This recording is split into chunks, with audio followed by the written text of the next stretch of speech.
This series, a newsreel history of the Third Reich, compiled entirely from original German newsreels and documentaries of the period, is not shown as an endorsement or glamorization of Nazism, but as a window into the past, demonstrating the tremendous influence this constant stream of subtle propaganda had over its captive audience.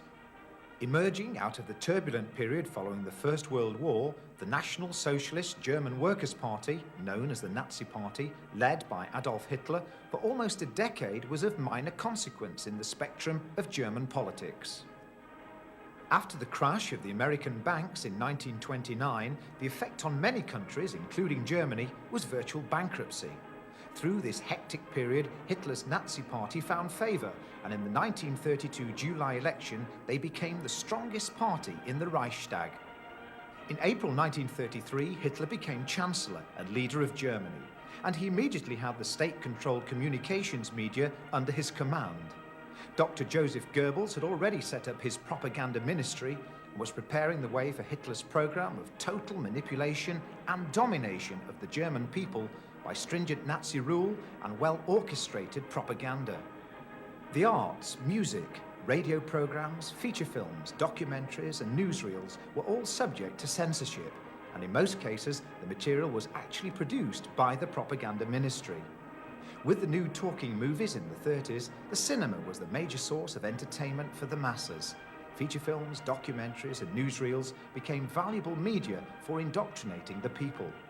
Using only the very best directors, cameramen, writers, editors and composers, propaganda minister Goebbels was able to produce footage which even by today's standards has visuals and sounds of high impact, showing victorious battle scenes on all fronts with very few German casualties, and the Nazi war machine being eagerly received by the conquered peoples, also devoting a great deal of time presenting the image of a united nation, fully believing and supporting their beloved Führer.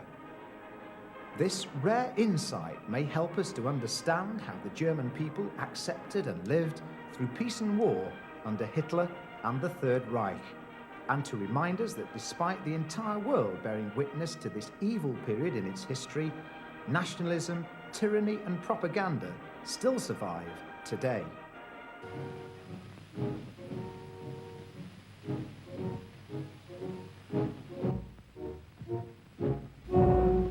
Fahne reiten wir, unter der Fahne reiten wir, unter der Fahne lautenden Ton, fahren wir alle nach vorwärts den Thron.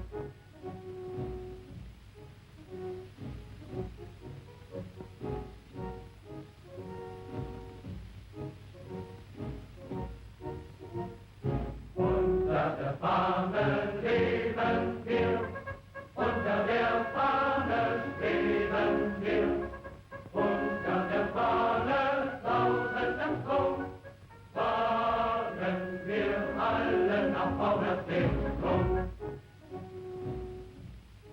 Nicht der Staat befiehlt uns, sondern wir befehlen dem Staate. Nicht der Staat hat uns geschaffen, sondern wir schaffen uns unseren Staat. Die Bewegung, sie lebt und sie steht felsenfest begründet. Und solange auch nur einer von uns atmen kann, wird diese Bewegung seine Kräfte leihen. An mir zur Gruppe stoßen, zum Gau, und dann wird endlich diese gewaltige Kolonne der geeinten Nation nachfolgen, das früher zerrissene Volk. Sieg!